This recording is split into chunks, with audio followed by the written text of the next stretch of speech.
जय महाकाल दोस्तों, मेरे साथियों, मेरे बंधुओं, कैसे हो आप लोग।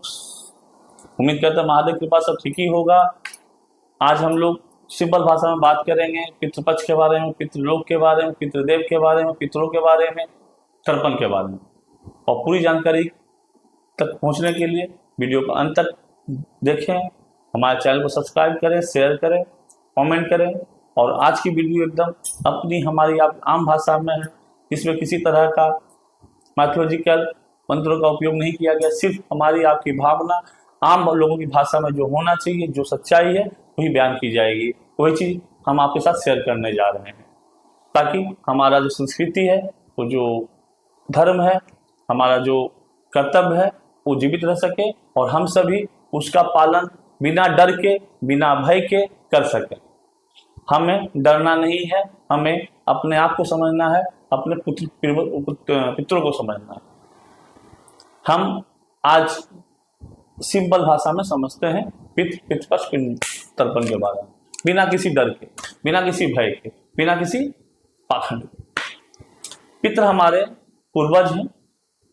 पितृ हमारे माता पिता, उनके पिता, उनके पिता, उनके पिता, माता के पिता, उनके पिता पिता, हमारे पूर्वज, हमारे एंसेस्टर, हमारे पितृ हैं। और वो देवतुल्य हैं, क्योंकि आपको जीवन देने वाले वो हैं। उनके अंश आप हैं, उनके अंश से आपकी सृष्टि हुई है, संरचना हुई है, तो वो देवतुल्य हैं, इसलिए पितृदेव कहा जाता है।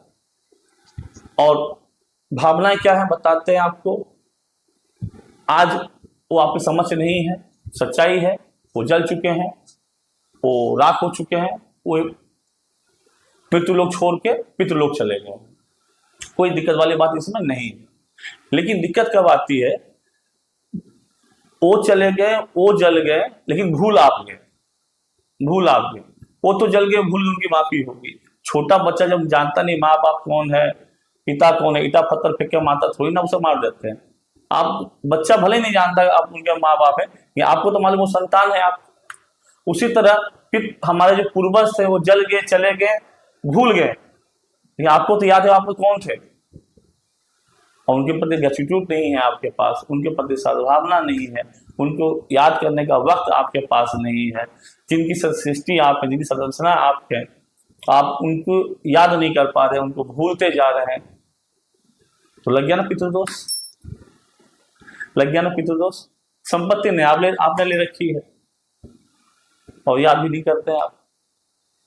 वैलेंटाइन डे मना लेते हैं, पता नहीं और कौन कौन डे बनाते हैं, फादर्स डे, मदर्स डे बनाते हैं, लेकिन उसके ऊपर भी तो कोई है। तो हमारे पितृ हैं, कोई देवतुल्य पितृ है, उनको याद करने के लिए, उनके प्रति ग्रेटिट्यूड रखने के लिए, उनके प्रति आदर सम्मान रखने के लिए पितृपक्ष का विधान है। इस विधान 15 दिन का विधान है।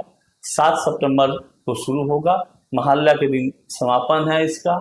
इस पीरियड में कोई भी आदमी तर्पण अपने पूर्वज के लिए कर सकता है। तर्पण के लिए कोई विधान नहीं, कौन कर सकता। हर व्यक्ति, बेटा बेटी, पुतौह, दामाद, भांजा भांजी, कोई भी अपने पूर्वज के लिए तर्पण कर सकता है। तर्पण अपने पूर्वज प्यासे को पानी देने का जो विधि है उसे तर्पण कहते हैं। जो पूर्वजों के प्रति ग्रेटिट्यूड का सबसे आसान तरीका है। पिंडदान है, उन्हें भोजन कराने का तरीका, उसमें चावल उबल भात जिसका जैसी भावना, जैसा जिसका कैपेसिटी अपना करे। लेकिन इस 15 दिन का जो पितृपक्ष है उन्हें याद करने के लिए ही बनाया गया है। पितृपक्ष का प्रतीक है कौवा। पितृपक्ष का दिशा है दक्षिण। सबसे आसान है तर्पण करना, जिसमें जल, तिल, जौ, सफेद फूल डाल के दक्षिण मुख करके आप अपने पितृ जितने पूर्वज को जानते हैं, नाम जानते हैं, तो स्पेसिफिकली नाम याद करके आप कर सकते हैं।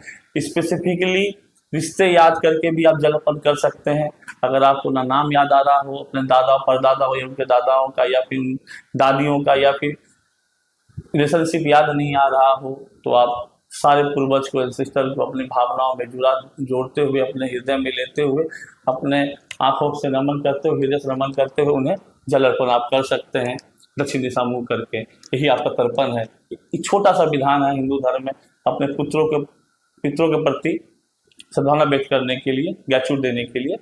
जय महाकाल दास, शायद दोष दूर होगा महादेव कृपा से।